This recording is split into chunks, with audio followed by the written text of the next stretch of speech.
Hello friends, कैसे हो सब। आपका फिर से स्वागत है आपके यूट्यूब चैनल मेघा अग्रवाल की क्लासेस में।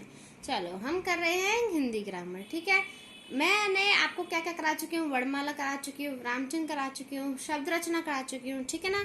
जो आज का हमारा टॉपिक है वो वाक्य रचना है। मैं आपको पहले भी बता चुकी हूँ कि जो मैं ये टॉपिक आपको कवर करा रही हूँ ये आपके सारे competitive exam, C TET, UP TET, PCS, NVS, KVS, D triple S P, जो भी सारे आपके कॉम्पिटिटिव एग्जाम है, SSC, H triple S C, ठीक है, इन सब में आपको बहुत यूजफुल रहेंगे। मैं आपको प्रॉपर हर तरीके के नोट्स बना बना के आपको समझाती रहूंगी, जिसमें आपको बिल्कुल भी ना तो रटना है ना याद करना है, बस चीज़ों को समझना है और ट्रिक के साथ मैं आपको बिल्कुल आपके दिमाग में इसको घुसा दूंगी। ठीक है ना।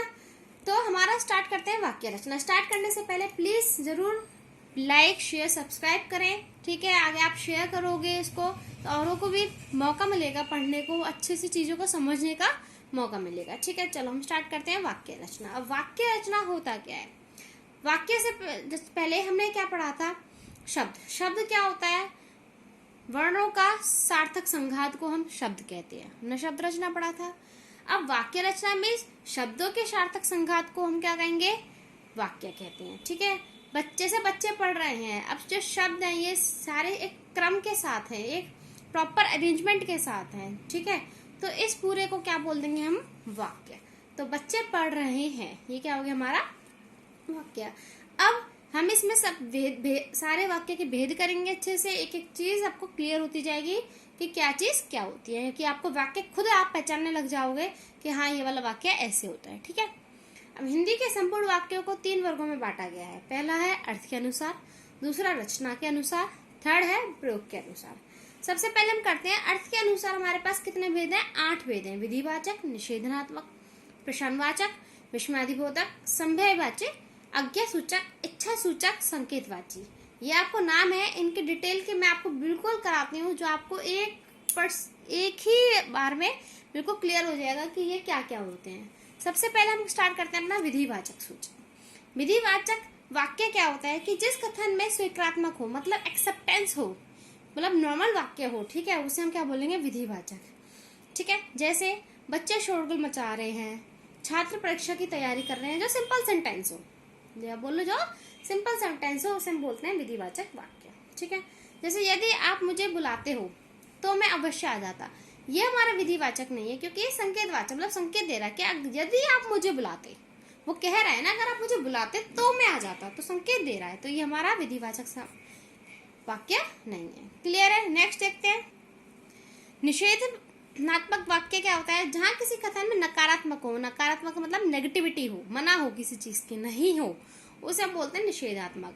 आजकल कुछ छात्र ठीक से तैयारी नहीं कर रहे, तो यहाँ क्या हो गया, नेगेटिविटी हो गई, भी नहीं कर रहे, ना जाने क्यों आज हिंदी नहीं पढ़ रहे, समझ गए ना। तो यहाँ क्या हो गया, हमारा निषेध हो गया, मना कर रहे किसी चीज की, नेगेटिविटी हो गई।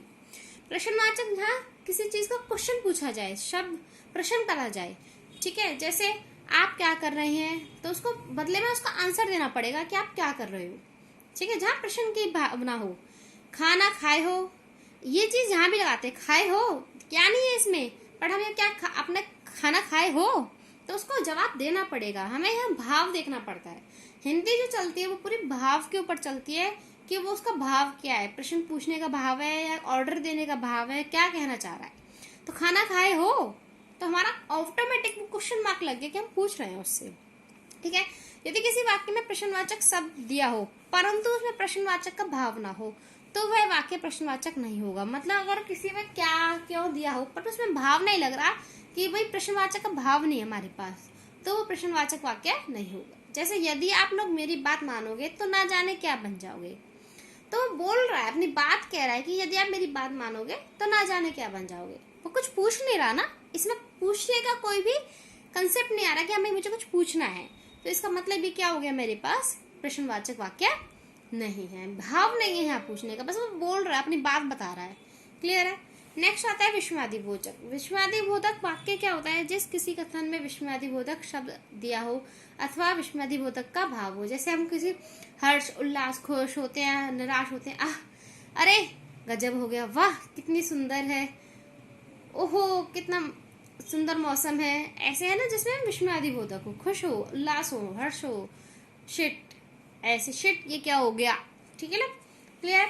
आज्ञा सूचक वाक्य, आज्ञा सूचक जिसमें किसी के कथन में आदेशात्मक हो, मीन्स ऑर्डर हो, आज्ञा हो, सुनो इधर आओ, तो उसको ऑर्डर दे रहा है, कम है, फूल मत तोड़ो, तो जहाँ आज्ञा देना वहां क्या हो जाता है हमारा आज्ञा सूचक वाक्य।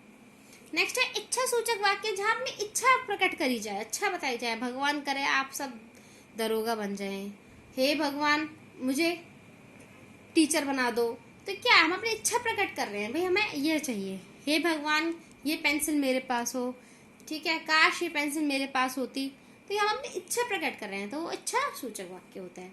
संभववादी बातचीत वाक्य क्या होता है, जहाँ किसी कथन में किसी कार्य के होने की संभावना हो, जैसे शायद आज बारिश हो सकती है, वह अपने गांव चला गया होगा, मतलब चला गया होगा, ठीक है ना, हमें नहीं पता, संभावना है, हो सकता है वो काम।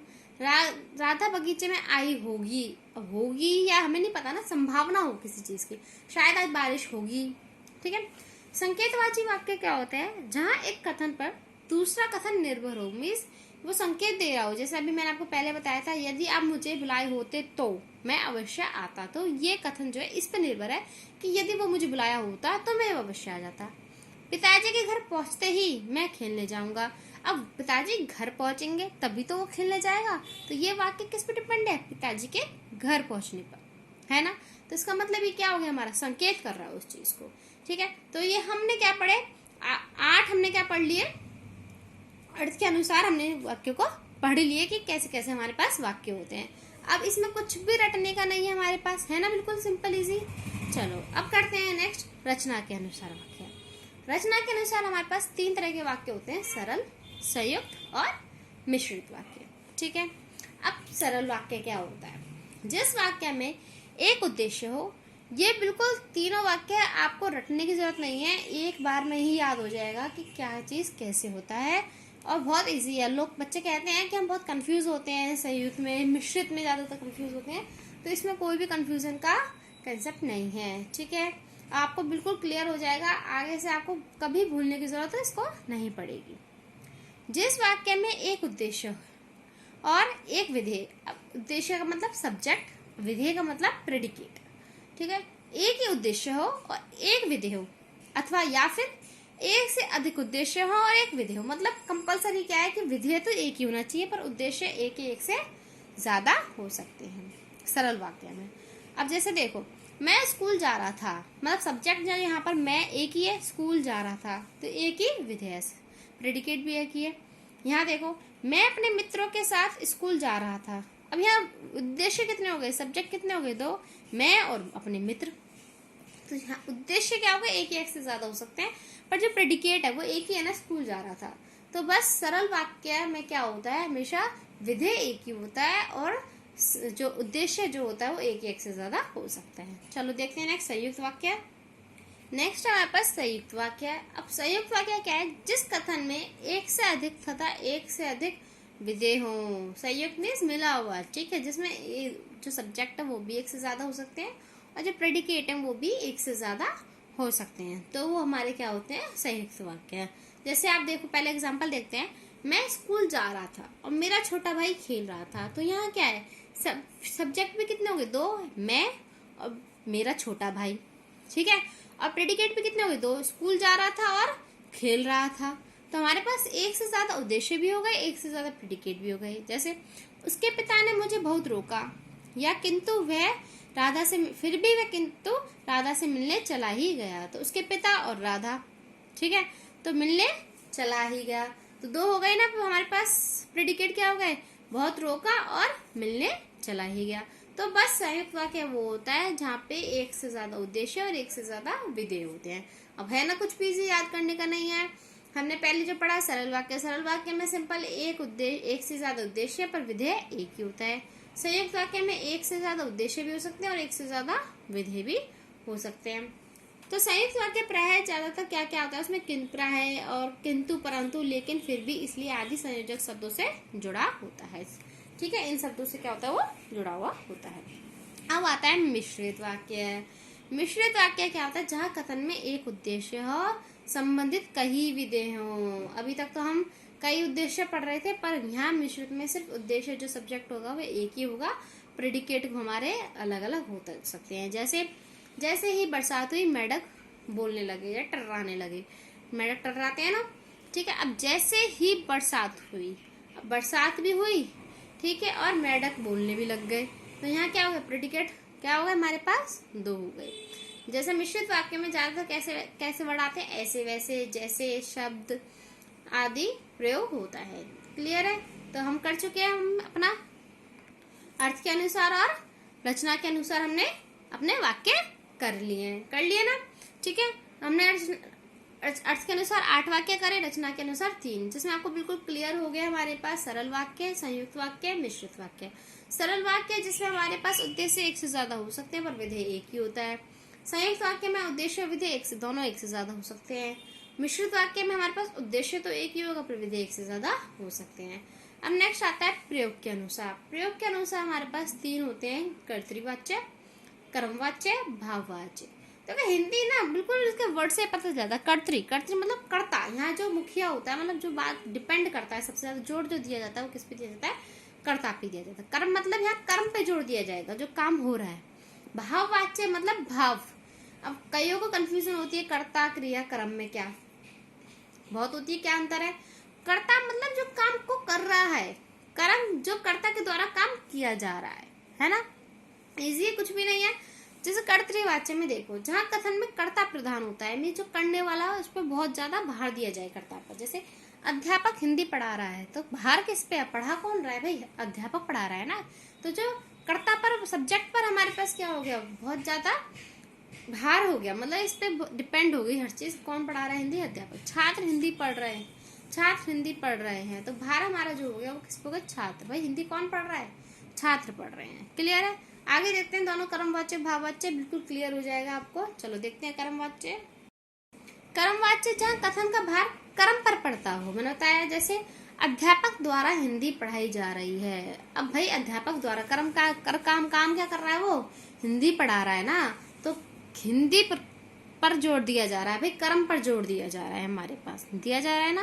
भाई अध्यापक द्वारा हिंदी पढ़ाई जा रही है, छात्रों द्वारा हिंदी पढ़ी जा रही है, तो जहाँ कर्म पर प्रधान हो, ठीक है। भाववाच्य जहाँ कथन का भार क्रिया पर पड़े।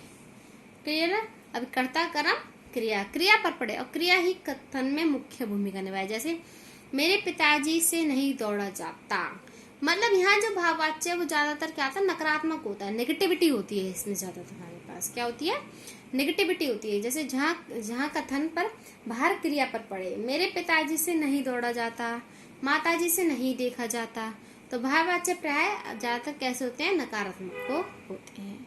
क्लियर है हमारे पास, ठीक है।